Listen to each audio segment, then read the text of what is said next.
नमस्कार दोस्तों, कैसे हैं आप सभी। उम्मीद करती हूँ सब बढ़िया होंगे। दोस्तों, इस बार 2023 में सावन का महीना 4 जुलाई मंगलवार से शुरू हो गया है। सावन माह में भगवान शिव शंकर की पूजा की जाती है। भगवान शिव की पूजा करने से जातक को जीवन में कभी भी सुखों की कमी महसूस नहीं होती। शिव जी को सभी देवों में सबसे उच्च स्थान प्राप्त है, इसलिए उन्हें देवों के देव महादेव कहा जाता है। शिव जी का स्वरूप बड़ा ही सरल माना जाता है। वो आसानी से प्रसन्न हो जाने वाले देवता हैं। तो दोस्तों, साल 2023 में सावन का महीना 4 जुलाई से 31 अगस्त 2023 तक चलेगा। इस बार सावन 59 दिनों का है, क्योंकि इस दौरान अधिक मास भी रहेगा। सावन में अधिक मास की शुरुआत 18 जुलाई 2023 से होगी और 16 अगस्त 2023 को इसकी समाप्ति होगी। ऐसे में शिव भक्तों के लिए सावन मास बहुत ही खास होने वाला है। दोस्तों, 19 साल के बाद ऐसा दुर्लभ संयोग बना है कि श्रावण में अधिक मास होने के कारण 8 सावन सोमवार व्रत और 9 मंगला गौरी व्रत आएंगे। मान्यता है कि श्रावण के हर सोमवार पर शिवलिंग का रुद्राभिषेक और जलाभिषेक करने पर तमाम कष्ट दूर हो जाते हैं और जीवन खुशियों से भर जाता है। अगर आप अपने जीवन में परेशान हैं, दिक्कतों का सामना कर रहे हैं, दरिद्रता आपका पीछा नहीं छोड़ रही, गरीबी से आप लोग तंग आ चुके हैं, तो दोस्तों बेलपत्र से आप लोगों को हर समस्या से समाधान मिल सकता है। हिंदू पुराण के हिसाब से शिवलिंग पर चढ़ा बेलपत्र खाने से आपको बहुत सारे फायदे होते हैं। तो आइए जानते हैं। दोस्तों, हमारे हिंदू पुराणों में साफ साफ कहा गया है, बेलपत्र 3 महीने तक बासी या पुराना नहीं माना जाता। जिसका मतलब सरल भाषा में आपको बताएं तो अगर आप बेलपत्र एक बार शिवलिंग पर चढ़ा देते हैं, उसको धोकर वापस से उस शिवलिंग पर चढ़ा सकते हैं। बेलपत्र शंकर भगवान जी को चढ़ाने के पीछे बहुत बड़ी पौराणिक कथा भी मानी गई है। दोस्तों, आपको बता दें कि बेलपत्र जो होता है वो हिंदू शास्त्र के हिसाब से सबसे पवित्र पत्तों में आता है। बेलपत्र का जो पत्ता होता है वो आपके जीवन में एक वरदान स्वरूप भी काम कर सकता है। इसके पीछे की जो कथा है वो आप बहुत ही ध्यान से सुनिएगा। दोस्तों, आपको बता दें कि जब समुद्र मंथन चल रहा था, कई अच्छी चीजें निकली थी, उसके साथ कई बुरी चीजें भी निकली थी, जिसमें से एक ऐसा विष निकला था जो पूरी सृष्टि को बर्बाद कर सकता था। परंतु उस वक्त बाबा भोलेनाथ ने आकर उस विष को धारण किया था, इसको अपने कंठ में लिया था। इसलिए महादेव जी को उस दिन से नीलकंठ भी कहा जाता है। विष के प्रभाव से भगवान शिव जी के शरीर का तप बढ़ने लगा था, जिसकी वजह से आसपास का वातावरण जलने लगा था। उसके बाद देवी देवताओं ने जब इस चीज को लेकर आचार्यों से, गुरुओं से और कई लोगों से सलाह मांगी, तब एक ही जवाब आया कि भगवान शिव जी को बेलपत्र का सेवन करवाया जाए। आपको बता दें कि जितने भी देवी देवता थे, उन लोगों ने बेलपत्र का सेवन भगवान शिव जी को करवाया।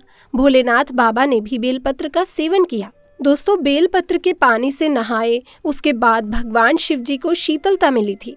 उस वक्त वो भगवान शिव जी के मन को भा गई और भगवान शिव जी उस दिन से बेलपत्र और बेल के पौधे पर ही वास करने लग गए।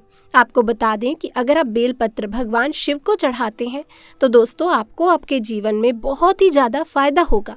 इस बात को आप लोग जान लीजिए। कई हिंदू भाई बहन जो कि बेलपत्र को चढ़ाते तो हैं, लेकिन उनको ये नहीं पता कि बेलपत्र को चढ़ाया कैसे जाता है। तो दोस्तों, आपको बता दें कि बेलपत्र जो होता है वो अगर आप भगवान शिव को चढ़ाते हैं तो कभी भी बेलपत्र कटा फटा नहीं होना चाहिए।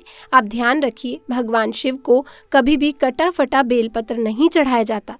इसके पीछे भी एक बहुत ही बड़ी पौराणिक कथा है। आपको बता दें, जब भगवान शिव जी ने भगवान गणेश जी का सिर खंडित किया था, उस वक्त भगवान शिव ने एक संकल्प लिया था कि मुझे कभी भी कोई भी चीज खंडित ना ही दी जाए और ना ही चढ़ाई जाए। तब से परंपरा बनी हुई है, कोई भी खंडित चीज या खंडित बेलपत्र हो कभी भी भगवान शिव को नहीं चढ़ाया जाता। भारतीय वैदिक पुराणों के अनुसार अगर सावन के महीने में प्रतिदिन आप भगवान शिव को बेलपत्र अर्पित करते हैं तो आप अपने जीवन की सारी समस्याओं से निदान पा जाएंगे। आपको आपकी सारी दिक्कतों से छुटकारा मिल जाएगा। आपको बता दें, अगर आप दोस्तों सच्चे भक्त बन जाते हैं बाबा भोलेनाथ के और बेलपत्र उनको चढ़ाते रहते हैं तो आपको आपके जीवन में कभी भी पैसों की कमी देखने को नहीं मिलेगी। आप अपने जीवन में अगर परेशान हैं, तंग आ चुके हैं, आपका परिवार परेशानी में चल रहा है, सारी समस्याएं दूर हो जाएंगी और उन समस्याओं को दूर करने में आपको 1 रुपए भी खर्च नहीं करना पड़ेगा। बस आपको सच्चे मन से भगवान भोलेनाथ की पूजा करनी पड़ेगी। पूजा का तरीका क्या है वो हम आपको बताने जा रहे हैं। दोस्तों आपको बता दें कि जो बेलपत्र होते हैं उसके कुछ नियम बनाए हुए हैं, जैसे कि बेलपत्र कब तोड़ना चाहिए, कब नहीं तोड़ना चाहिए।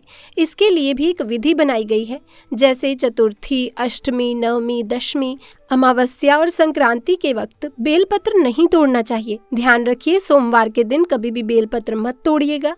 दोस्तों माना ये जाता है कि भोलेनाथ बाबा खुद बेलपत्र जो होता है उस पर वास करने आते हैं। जो बेलपत्र की जड़ें होती हैं, जो बेल का पेड़ होता है उसकी जो जड़ें होती हैं उस पर भगवान आते हैं खुद वास करने।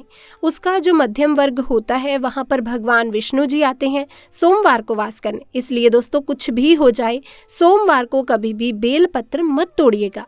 इसके अलावा दोस्तों कोई भी दिन हो उसकी दोपहर को कभी भी बेलपत्र मत तोड़िएगा। सरल भाषा में अगर दोपहर का समय हो, 12 बज जाते हैं, तो उसके बाद आप बेलपत्र को कभी भी ना तोड़ें, चाहे कोई भी दिन हो।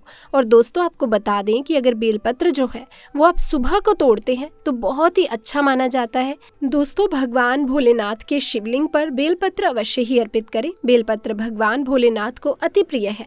बेलपत्र के बिना भगवान भोलेनाथ का पूजन अधूरा माना जाता है। बेल के एक पत्ते को बेलपत्र नहीं माना जाता। एक डंडी में जो 3 पत्तियां जुड़ी होती हैं उन्हें ही बेलपत्र कहा जाता है। एक डंडी में 3 जुड़े हुए बेलपत्र ही शिवलिंग पर अर्पित करने चाहिए और चंदन से उन पर ओम नमः शिवाय लिखकर उन्हें अर्पित कर दें। ऐसा करने से भगवान शिव का आशीर्वाद प्राप्त होगा।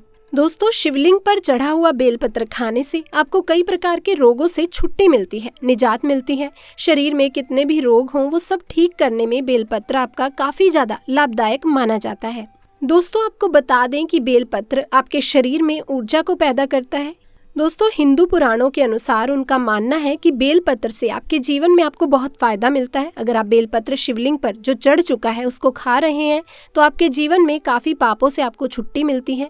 जैसे आपको हम सरल भाषा में बताएं, कई लोग ऐसे होते हैं जो नॉनवेज खाते हैं, मांस, मछली, मुर्गा आदि को खाते हैं।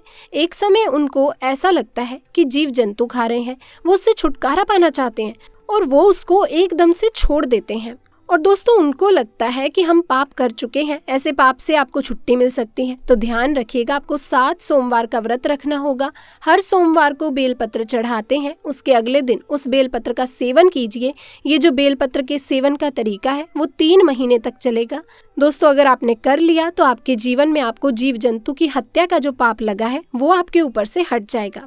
भगवान भोलेनाथ को भोलेनाथ बाबा इसलिए ही कहा गया क्योंकि वो बहुत ही ज्यादा भोले होते हैं। इंसान कितना भी बड़ा पापी हो, उसमें कितना बड़ा ही पाप हो, वो दोस्तों उसे माफ कर देते हैं। ऐसे में दोस्तों अगर आप भी भगवान शिव का आशीर्वाद पाना चाहते हैं तो कमेंट्स में जरूर लिखें हर हर महादेव। आपको वीडियो में दी गई जानकारी यदि अच्छी लगी तो इस वीडियो को लाइक करें, शेयर करें और चैनल को सब्सक्राइब करके साथ लगे बेल आइकन को प्रेस कर दें ताकि आने वाली वीडियोस की अपडेट आपको समय पर मिलती रहे। तो दोस्तों मिलेंगे और एक नई वीडियो के साथ, तब तक के लिए आप सभी का धन्यवाद।